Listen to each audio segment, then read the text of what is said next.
कल्याणमध्ये मराठी कुटुंबावर झालेल्या मारहाणीचे राजकीय पडसादही उमटलेत। या मारहाणीवरून विरोधकांनी सरकारवर टीकेची झोड उठवली आहे।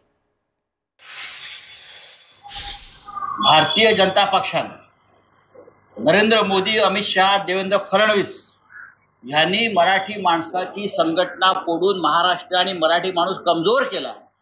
ते यासाठी की इथे मराठी माणसाला दुय्यम दर्जाची वागणूक मिळावी, मराठी माणसाची लढण्याची ताकद नष्ट व्हावी आणि ही मुंबई आणि आजूबाजूचा परिसर हा अडाणी, लोढा, गुंडेचा बरं का आणि सगळे इतर मराठी बिल्डर व्यापाऱ्यांच्या घशात घालावा यासाठी नरेंद्र मोदी, अमित शहा, देवेंद्र फडणवीस आणि त्यांचे सगळा गोतावळा, व्यापारी गोतावळा त्यांनी मराठी माणसाला कमजोर केलाय।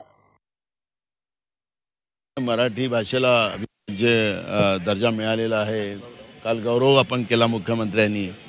मग मराठी भाषिकांचा अपमान महाराष्ट्रामध्ये जो सातत्याने होती आहे आणि मराठी भाषिकांचा गौगव करणारी ही जी सरकार आहे, तर हे का चूप आहे त्याचं उत्तर यांनी दिलं पाहिजे। देशमुख जो मरम पावला, आमचा संतोष देशमुख, तो पण हिंदू होता, तो पण मराठी होता। हिंदूवर अत्याचार महाराष्ट्रामध्ये होतात आहेत, मग ह्या गुन्हेगाराला लपवलं का जात आहे?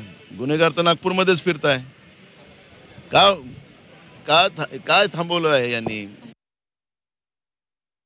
असा विचार येतो की ते येतात बाहेरून आणि महाराष्ट्रात राहतात। महाराष्ट्रातल्या लोकांचं, मराठी माणसाचं मन मोठं आहे म्हणून आम्ही त्यांना परवानगी देतो।